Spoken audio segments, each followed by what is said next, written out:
प्रिय विद्यार्थियों, हम पढ़ रहे हैं 9वीं कक्षा में हिंदी विषय में ब्रिज कोर्स पढ़ रहे थे हम।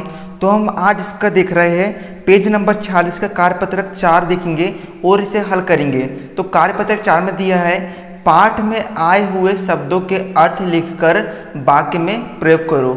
मतलब कि आपको यहाँ पर कुछ शब्द दिए गए हैं, इन शब्दों के आपको अर्थ लिखना है और अर्थ लिख करके इन शब्दों का आपको वाक्य में प्रयोग करना है। तो पहला आपको शब्द दिया है शुरुआती, ठीक है। तो शुरुआती का अर्थ होता है प्रारंभ का, अर्थात कि कोई कार्य को जब हम शुरू करते हैं तो शुरू करने का जो समय होता है उसे हम कह सकते हैं शुरुआती, ठीक है।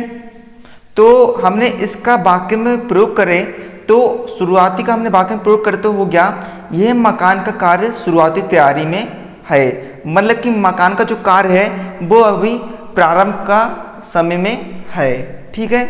तो अब हम देखते हैं निधन।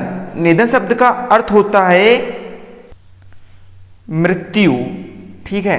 निधन शब्द का अर्थ होता है मृत्यु। तो हमने इसका वाक्य में प्रयोग करें तो आप कुछ भी लिख सकते हो। तो मैंने यहाँ पर एक उदाहरण के तौर पर लिख दिया, मोहन का कल रात को निधन हो गया। आया समझ में। अब देखते हैं चौथा शैतानी। शैतानी शब्द का अर्थ होता है शरारत। आप सभी जानते होंगे, ठीक है, आपने भी बहुत करते होंगे शरारत, अपने घर में बहुत शरारत करते होंगे।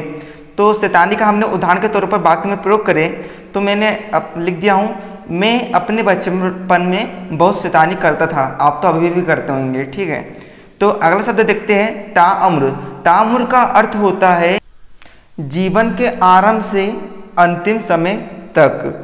तो जीवन के आरंभ से अंतिम समय तक का जो रहता है वो क्या कहलाता है? ताउम्र कहलाता है, ठीक है। तो हमने इसका ताउम्र का वाक्य में प्रयोग करें तो गांधी जी ताउम्र समाज सेवा करते सॉरी मिस्टेक हो गई, यहाँ पे लिखना था करते रहे। तो अर्थात गांधी जी अपने जीवन के प्रारंभ से अंतिम समय तक क्या करते रहे? समाज सेवा करते रहे, ठीक है, अहिंसा के मार्ग पर चलते रहे।